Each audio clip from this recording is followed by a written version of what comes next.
What if you didn't just dream of freedom, you designed it? 7 years ago, I left my job as a business analyst in corporate America. 4 years ago, we relocated as a family to Africa. Getting here wasn't easy. In this video, I'll share the full story, how I transitioned from corporate America to full-time entrepreneurship, and why moving abroad was the most life-changing decision we could have ever made. Let's rewind to 7 years ago. I was working in corporate America, climbing the corporate ladder. I was checking all the boxes of success. But even with a good paycheck and stability, I felt stuck. I was building someone else's dream. I knew I was called for something bigger. I knew that I was living below my full potential. So I took a leap and decided to start my business on the side. With a lot of trial and error, I finally started signing up a few clients here and there. Before I knew it, I was making more in my side hustle than I was in my corporate job. And within a few months, I was able to walk away from my well-paying job to full-time entrepreneurship, and I've not looked back ever since.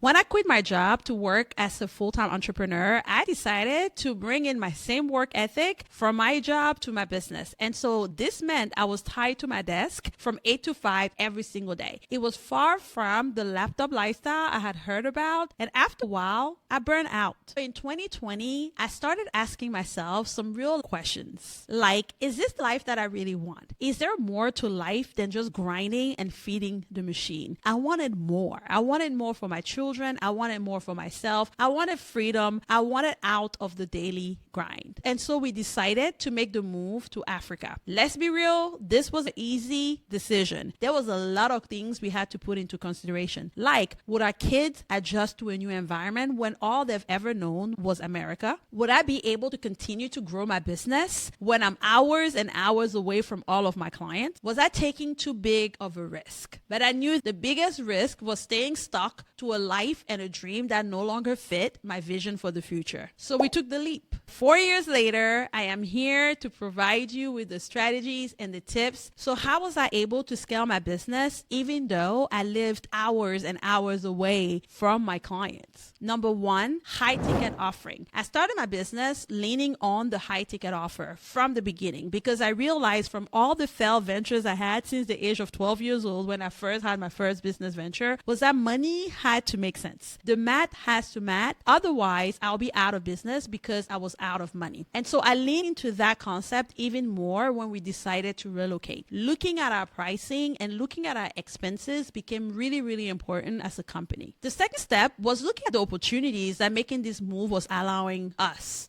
Moving meant that I now had access to a new group, to a new audience, and to new talent. I was able to build a team on the continent, which opened up so many doors and so many opportunities for myself. I went from a solo entrepreneur to an entrepreneur that has a full team that helps me grow faster and better serve my audience. The third step was system. When I tell you that the first time power went out on me during a webinar a few weeks after we moved, I thought I was going to lose my mind. I got disconnected and hundreds of people were on this webinar and they did not know what was happening. I thought I was going to die. During those 3 minutes that I was sitting in limbo trying to figure out what I was going to do, at the verge of tears, I realized, Sandra, breathe. Nothing is that serious. It's going to be okay. That shift, that's probably one of the biggest lesson and gift that I've gotten from running my business abroad. I have realized that the things that I thought were so important and so life altering and will destroy my brand and will destroy my business were not, that it was okay, that it was okay for things to happen. It was okay for things to not be perfect. Now we've learned to have backup power, but shifting my mindset from that survival mode of trying to make sure that everything is always perfect to thinking about what does freedom really looks like. Moving abroad allowed me the space and the time to really figure that out. The next thing when it came to business was really working through the time zone. There were so many different time zones and picking one time zone for my whole team. And so no matter where we are in the world, we pick Central Standard Time as our time zone, and having everybody communicating with that time zone is so important. There's so many other things that we are doing as a company to be able to serve our audience no matter where they are in the world. If you want a specific video where I get into the details of the tools and all the things that we are doing behind the scenes to make sure that we are running a global company, let me know in the comments. I'll be happy to make that video. Looking back, there are 3 lessons that I really want to share with you guys. Number 1, start before you're ready. If I had waited for the most perfect time, I would have never launched my business and never relocated. Number two, your fears are not facts. I ask myself this question all the time when fear shows up. Is this a fear? Is that reality? Design the life that you want. You will hear me talk about this a lot on this channel, that the life that you want, you have to design it. It just won't happen on its own. Relocation and entrepreneurship didn't just happen to me. These are things that I had to actually design and make happen. I had to make intentional decisions to make these changes happen in my life, and so can you. If you've been dreaming about creating a life of freedom, I want you to know that it's possible. You don't have to have all the answers to get started. Download my free 7-figure coaching blueprint to get the exact steps that I've used and my clients have used to scale their business to 6-figure and beyond. If this video resonated with you, don't forget to subscribe, comment, and like.